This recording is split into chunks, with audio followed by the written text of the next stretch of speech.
Hello friends, काफ़ी दिनों बाद मैं वीडियो लेके आई हूँ। आप लोग काफ़ी दिनों से मेरे वीडियो का इंतज़ार भी कर रहे होंगे, पर मैं काफ़ी बिज़ी चल रही थी, इसलिए मैं वीडियो नहीं बनाई। पर जैसे ही मुझे पता चला कि 10th के बोर्ड स्टार्ट होने वाले, तो मैंने सोचा ये वीडियो तो ज़रूर बनानी चाहिए, क्योंकि अभी फ़िलहाल बच्चों को इन छोटे छोटे कॉन्सेप्ट पे वर्क करना है। और इस कॉन्सेप्ट को अगर क्लियर नहीं हुआ तो आप काफ़ी एक्सरसाइजेज में प्रॉब्लम क्रिएट हो जाती है। जैसे क्वाड्रेटिक इक्वेशन नहीं आता, फिर आपका एपी में भी ये कॉन्सेप्ट आ जाता है, मिड टर्म स्प्लिटिंग।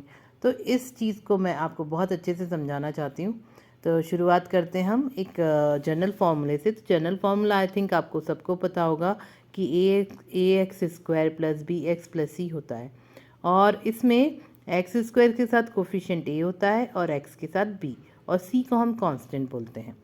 अब इसमें होता क्या है बेटा, पहले हम देखते हैं कि कौन कौन से कोफिशिएंट्स हैं, किसके साथ, एक्स स्क्वायर और कांस्टेंट कौन सा नंबर है।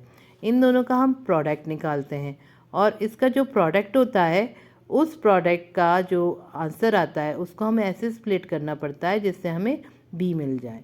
ठीक है, बी को मतलब इन दोनों का जो ये जो फैक्टर्स हैं, इनको या तो हम प्लस या माइनस करें तो हमें आंसर क्या मिलना चाहिए, बी। तो इसे मैं एक एग्जाम्पल के साथ आपको अच्छे से समझाना चाहूँगी। एग्जाम्पल में मैंने एक क्वेश्चन लिया है जिसमें अभी आपको नंबर मतलब पॉजिटिव नेगेटिव का टेंशन नहीं रहेगा, इसमें पूरा पॉजिटिव है फैक्टर्स। तो आप इसमें नेगेटिव आने की वजह से कई बार कन्फ्यूजन होता है, तो मैं सिंपल से एग्जाम्पल से समझा रही हूँ आपको। तो पहला क्वेश्चन मैंने लिया है ए स्क्वायर प्लस 15a प्लस 26। तो 26, अब आपको मैंने ऊपर बताया कि कौन से कोफिशिएंट्स को इंटू करते हैं हम, ए और सी को। तो यहाँ पर ए के साथ ए आपका वेरिएबल है, और वेरिएबल के साथ जो नंबर है यहाँ पर 1 है, और यहाँ पर कांस्टेंट कितना है, 26।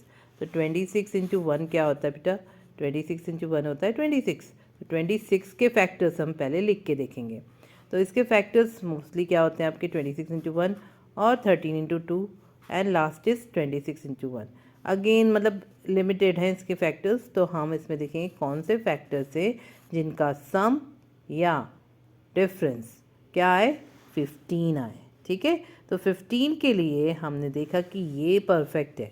13 प्लस 2 क्या होता है, 15। तो हम 15 की जगह क्या लिख सकते हैं, 13 प्लस 2 लिख सकते हैं। तो अब इसमें गलती क्या होती है बच्चे, यहाँ वेरिएबल को गायब कर देते हैं। तो बेटा ए तो लिखना ज़रूरी है ना, क्योंकि हम किसको स्प्लिट कर रहे हैं, 15 को कर रहे हैं। तो ए तो उसके साथ ही है, तो जो अगर वो स्प्लिट हो रहा है तो उसके साथ ए तो रहेगा ही साथ में। तो आप यहाँ लिखेंगे 13a और 2a प्लस 26। अब अब आपके कितने नंबर्स हो गए, 1 2 3 4। तो 4 हो गए, तो हम ग्रुप कर सकते हैं ना। तो हमने इन दोनों को ले लिया और इन दोनों को। हम इन दोनों में से हम कुछ कॉमन निकालेंगे फर्स्ट वाले में से। तो अब देखिए ए स्क्वायर है, यहाँ ए है, तो हम इसमें क्या निकाल सकते हैं, ए कॉमन निकाल सकते हैं, क्योंकि ए इसमें भी अवेलेबल है, इसमें भी है। तो ए कॉमन आ गया। अब आपने अगर ए स्क्वायर में से ए निकाल लिया है तो बचा क्या, ए, और यहाँ क्या बचा, 13, और साइन एज इट इज़ लिखते हैं जो बीच में होता है। अब यहाँ पर भी पॉजिटिव पॉजिटिव है, तो पॉजिटिव कॉमन आ गया, और दोनों में नंबर क्या है, अब यहाँ पर 2 है, और 2 यहाँ 26 को क्या लिख सकते हो आप, 2 इंटू 13, मतलब 26 में 2 कॉमन हो सकता है। ठीक है, दोनों में 2 आ जाएगा, तो 2 कॉमन निकाला, और यहाँ बच गया ए प्लस 13। अब यहाँ पर आप देखेंगे कि ये दो ब्रैकेट सेम टू सेम आ रहे हैं। जब सेम आते हैं इट मीन्स हमारा जो मेथड है वो करेक्ट चल रहा है, बिल्कुल कहीं पे भी मिस्टेक नहीं है। तो हम इसमें क्या करेंगे, इन दोनों में कॉमन, ये दोनों सेम है ना, तो इसको एक कॉमन निकाल लेंगे। तो हमने इसको कॉमन निकाल लिया, ए प्लस 13, और बचे हुए जो नंबर हैं उसे दूसरे ब्रैकेट में लिख दिया। तो आप अगर इसे फिर से मल्टीप्लाई करोगे तो गेट द सेम आंसर। ठीक है, तो ये इस तरह से आपका मिड टर्म स्प्लिटिंग होता है। तो सबसे इम्पॉर्टेंट क्या होता है, एक्स स्क्वायर का कोफिशिएंट और कांस्टेंट, इनका प्रोडक्ट होना जो आता है उसके फैक्टर से हम मिड टर्म स्प्लिटिंग करते हैं। अब आते हैं हम दूसरे क्वेश्चन पे। दूसरा क्वेश्चन आपका दिया है x square plus 9x plus 20। अब आपको यहाँ पर 20 मिल रहा है, 20 के फैक्टर्स आपको पता होना चाहिए, यहाँ तो 1 है तो दो कोई भी चेंज नहीं आएगा। तो यहाँ हम लिख सकते हैं 20 into 1 that is equal to 20 only. अब 20 किसके टेबल में आता है, एक तो आता है 5 4 ज़ा 20 होता है, और 4 5 ज़ा 20 होता है, और दूसरा होता है 10 इंटू 2, है ना, वो भी 20 होता है। और कोई है? मैं नहीं है ना, तो अब हम इसी में से यूज़ करते हैं। कोई और हो तो आप बताइए, और भी हो सकते हैं, बट मुझे तो यहाँ आंसर मिल चुका है, इसलिए मैं ज़्यादा फैक्टर्स चुनूँगी नहीं, क्योंकि मुझे यहाँ 9 बनाना है और 9 मुझे यहाँ पर 4 + 5 से मिल रहा है, तो मैं फिर आगे इससे प्रोसीड नहीं कर रही हूँ। तो आपको और भी फैक्टर मिल रहे हैं तो आप लिख के देख सकते हैं और उनमें से चूज़ करेंगे, ठीक है। तो अब मैं यहाँ से लिखती हूँ x² + 5x + 4x + 20। अब इन दोनों में क्या कॉमन है? अब देखिए नंबर तो कोई कॉमन नहीं है, सिर्फ वेरिएबल ही कॉमन ना सकते, क्योंकि स्क्वायर है, यहाँ x है, तो हम x कॉमन निकाल लेते हैं। अब इससे x निकल गया तो एक ही x बचा और यहाँ पर 5 आ गया। अब इन दोनों में देखिए, अब 4 × 1 = 4 एंड 4 × 5 = 20, तो 4 तो दोनों में है, तो हम यहाँ पर प्लस कॉमन निकालेंगे और 4 कॉमन निकाल लेंगे। अब यहाँ तो x ही बचेगा और दूसरे में बचेगा 5। अब देखिए यहाँ पर सेम आ गए ब्रैकेट, मतलब हमारा क्वेश्चन बिल्कुल परफेक्ट चल रहा है, आंसर भी सही आ रहा है। तो यहाँ पर देखिए दोनों ब्रैकेट सेम है, तो हम इसे लिख सकते हैं x + 4 को हम अलग से ब्रैकेट में लिख देंगे और जो कॉमन है उसको एक बार लिख देंगे, तो ये हमारे फैक्टर्स आ गए, ठीक है। तो आप 10th में क्या करते हो? फैक्टर्स आने के बाद रूट्स निकालते हैं, तो x = -4 हो जाएगा और x = -5 हो जाएगा, क्योंकि हम मोस्टली वहाँ पर फैक्टर निकालते हैं। तो x + 4 = 0 करते हैं और x की वैल्यू कितनी आ जाती है? -4 आ जाती है। ये फर्स्ट रूट हो जाता है अल्फ़ा, आपने पॉलिनोमियल में भी पढ़ा है, और बीटा आपका आ जाएगा -5, ठीक है। तो इस तरह से हम इसका यूज़ करते हैं। दूसरे क्वेश्चन, लास्ट क्वेश्चन और समझा देती हूँ मैं आपको, जिसमें नेगेटिव साइन आ रहा है, तो इसमें काफ़ी कन्फ्यूजन होता है बच्चों, क्या कॉमन लें, क्या करें। तो 21, पहले तो 21 के फैक्टर्स लिखेंगे हम। 21 आता है किसके? आपका आता है 21 × 1 आता है 21, फिर दूसरा आता है 3 × 7 दैट इज़ इक्वल टू 21। और किसके टेबल में आता है 21?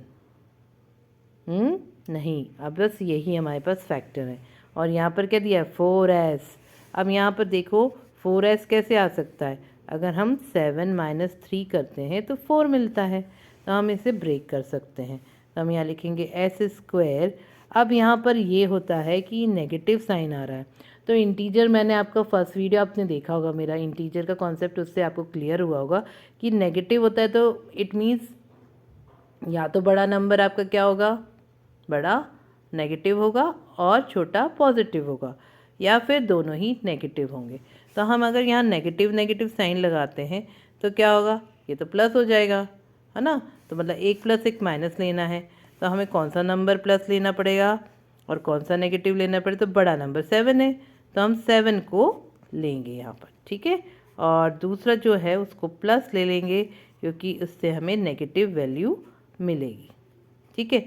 अब हम क्या करेंगे? इसमें कॉमन निकालते हैं। कॉमन कैसे निकलेगा? यहाँ पर कॉमन होगा s, और दूसरे उसमें ब्रैकेट में आप बताइए, s² में से s निकल गया तो एक s बच गया, और यहाँ पर 7। सिमिलरली अब नेक्स्ट वाले ब्रैकेट में आओ, इसमें तो बाहर कॉमन प्लस ही लेंगे, क्योंकि यहाँ प्लस है तो प्लस कॉमन ले लेंगे। अब दोनों में 3 कॉमन है, क्योंकि 21 और 3 में आपका 3 कॉमन होगा, ठीक है। तो 3 कॉमन आ गया, तो यहाँ बच गया 7 - z - 7। ओके सॉरी, यहाँ पर s है, okay make it s, and this is s also. So now see both the bracket are same, so s - 7 and s + 3, these are the factors of this quadratic equation. So this is the way you have to find many of the answers and many of the roots. Okay, so I just end my video from this last question and I hope आपको ये अच्छे से समझ में आया होगा concept. और अगर आपको समझ में आ गया है तो आप इसमें बहुत सारे जो भी क्वेश्चन है इससे सॉल्व कर सकते हैं। और यदि आपको ऐसा लगता है कि और भी कॉन्सेप्ट आपको समझने हैं जो 10th में आ रहे हैं बोर्ड में, और आपका बेसिक थोड़ा वीक है, तो आप मुझे कमेंट करके इस वीडियो में दे सकते हैं, जिससे मैं नेक्स्ट वीडियो में आपके 10th के जितने भी कॉन्सेप्ट जो इसमें प्रॉब्लम फेस कर रहे हैं आप, तो मुझे बता सकते हैं, ठीक है। तो ओके, तो मैं अब यहाँ फिनिश करती हूँ। Have a nice day, enjoy maths, bye bye.